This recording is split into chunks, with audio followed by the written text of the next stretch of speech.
relishing it, enjoying it, getting benefit of it, वो देश में और विदेश में जाकर एक ही काम करते हैं,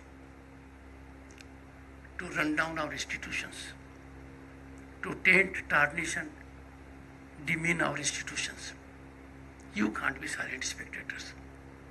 If you think the person is right, support. If you think the person is wrong, you must voice your concern. Your silence will resonate in your ears for years to come. You will be asking a question to yourself, why I was in silence mode at that point of time. You all will be trained lawyers, trained people in law. You will be taken to various professions, vocations, maybe in litigation, non-litigation, in policy making. You have large number of avenues before you. You must ask a question to yourself. Can anyone be above law? Am I right? Can anyone in a democratic governance, in a society governed by rule of law, be above law? No. You may be anywhere. You can't be above law. You are accountable to law. The long arm of law will reach the neck of anyone. There will be a knock at the door. But we have a sinister mechanism, a pernicious style, most illegal, unacceptable. You get a notice from an agency, you go to street. Where are we heading? If you get a notice from an agency, we have a robust judicial system. Why don't we go there? And our robust judicial system has delivered. Our independence of judiciary is envied by developed nations. When we have such a mechanism in the entire country, तो सड़क पर क्यों आते हैं? सड़क पर क्यों आंदोलन करते हैं? क्या आप कानून से ऊपर हैं? क्या कानून का रास्ता नहीं अपनाएंगे? डेमोक्रेसी में कानून का रास्ता नहीं अपनाओगे तो वो गलत नहीं, बहुत गलत है, और उसको नजरअंदाज करना उससे भी ज्यादा बड़ी गलती है. I, as Vice President of the country, preside Rajya Sabha. I'm chairman. What do you expect of your parliamentarians? You expect them to debate, engage in dialogue, discussion and deliberation. Am I right? You surely don't expect our parliamentarians to engage in disturbance or disruption. What we see? Disruption, disturbance. I appeal to all of you, please have it a method of working for you. Always give respect to the other point of view. You may not agree, you may thoroughly disagree, you may discard it, but not to be open to an idea is not a good thing. That is not rational working. That militates against basic sense of intellect and is antithetical to democratic values which we all cherish. So always give respect to the other point of view. There can be no greater force in a democracy than the student power, than the youth power. If Bharat will be at 2047, when it celebrates centenary of its independence, I may not be around. Some of us may not be, others will be. But you are the foot soldiers. You will have to take Bharat at pinnacle on your shoulders. And that you can do only by subscribing to our democratic values, our civilizational ethos, our work culture. We must learn to place interest of the nation ahead of anything else. This is not optional. This is not compulsive. This is the only way. As citizens of Bharat, we have no option but to always think of our motherland, believe in our nationalism. Secondly, when the world looks at us with pride, why should we not be proud citizens of Bharat? Why not? And why should some of us feel sad when India is on the rise as never before? And therefore my appeal to you, I am not a stakeholder in politics. I don't get involved with politics. But I am involved with your future. Because in you, I see my young days. I had a very difficult life. Could not get good education. I had to walk 7-8 kilometers for my class 6. Luckily for me, there was an advertisement, admission to Sainik school. I got full scholarship. That changed my life. And therefore, when I went to Sainik school, Chittorgarh, I said biologically, I was born in village Kitana. But my real birth was in my academic institution. Your real shaping is taking place in this institute. You are in one of the best institutes of the world. Keep on learning. Never stop learning. There is no limit to learning, but go for your aptitude. Don't go for a compulsive agenda set by someone else.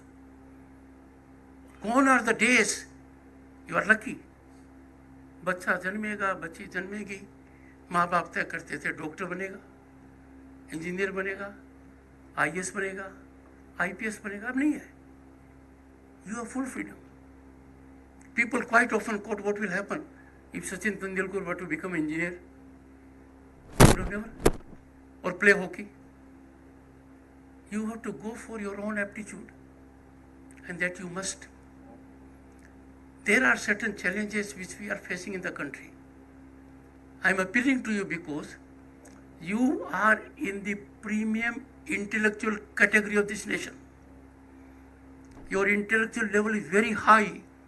You can appreciate.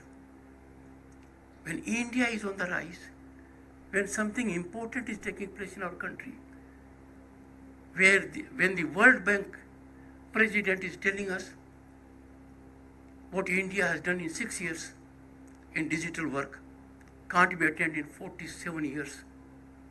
The World Bank president has said so, authoritatively. When IMF president says India is a shining star in economy and a global destination of investment and opportunity. And I know for a fact, by virtue of being Governor of the State of West Bengal, that from April 1, 2020, 800 million people in this country are getting free food, rice, wheat and pulse. And we find some Johnny somewhere in the US saying, India might face hunger. You have to discern. You are antidotal to that person.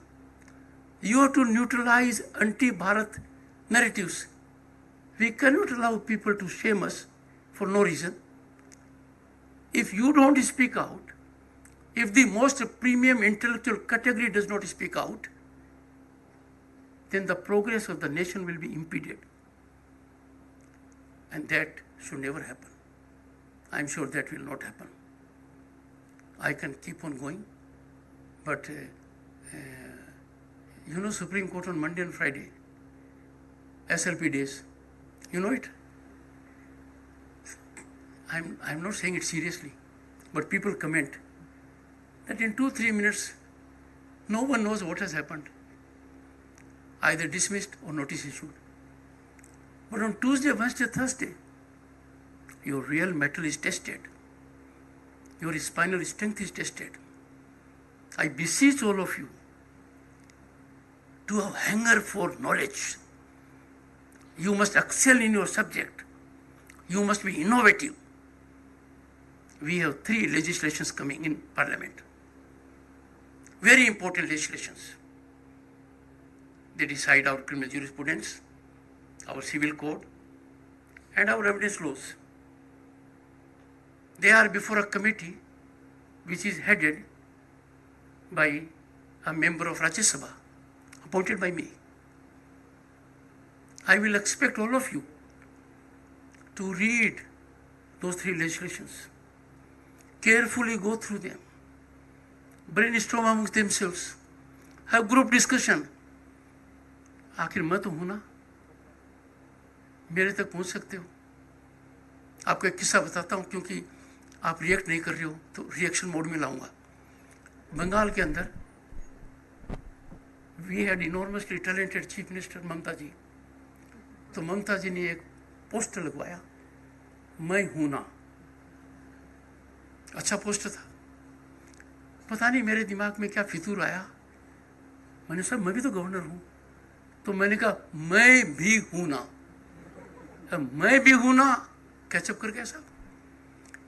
So all your suggestions, if they come to me, they will be considered. But don't miss the opportunity for two reasons. One, the committee is very high powered.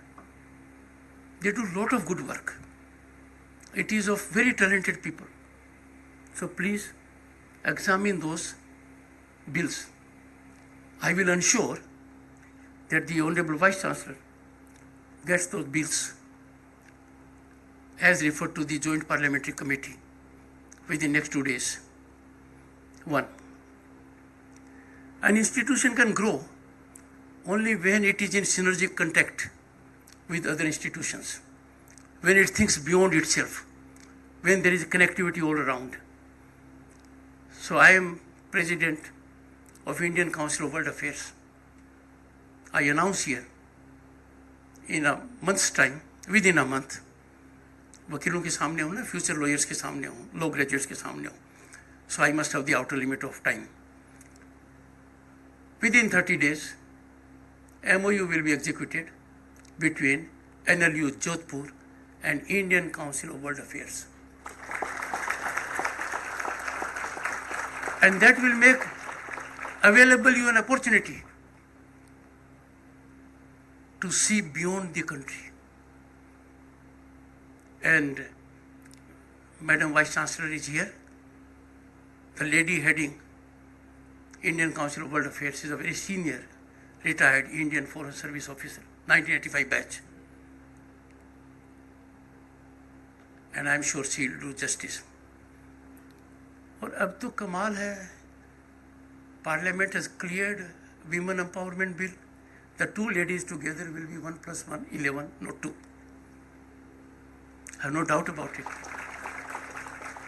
You must have all understood that sublimity, softness, elegance, carefully chosen words of your Vice Chancellor indicate of a tsunami for you.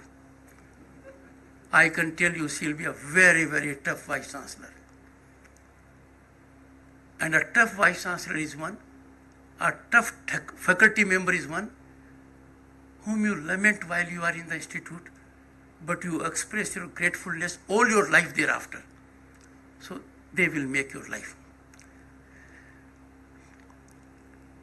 Lot is happening in Delhi, which was not there before, like Prime Minister's Museum, like Bharat Mandapam, one of the best in the world, and Yashobhumi, bigger than Bharat Mandapam, all in a space of 2 months inaugurated. War Memorial, and then you can avail to peep into the working of Rajya Sabha. So I will request the Honorable Vice Chancellor to send 5 interns during winter session of Parliament to assist me. We'll take care of them. We'll take care of the interns very well. I have already initiated this process from Northeast. You cannot believe the kind of talent I saw. Not to take personal appreciation, but when this great bill, historic bill, epochal bill, a game changer bill, for which we have waited for years, and it was Prime Minister Narendra Modi who could score the call. When that was being debated in Rajya Sabha on 21st of September, 17 women parliamentarians were on the chair which I occupy. Boys and girls, 17. You had the occasion to see P.T. Usha. You had the occasion to see Jaya Bachchan. You had the occasion to see Konak. You had the occasion to Sulajata, and many more. 17. Each of them was hesitant to begin with. And the moment their term ended, they said, when next?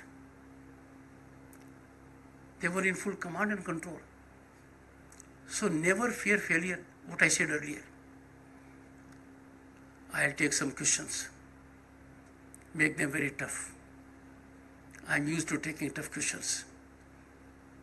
Okay? Thank you.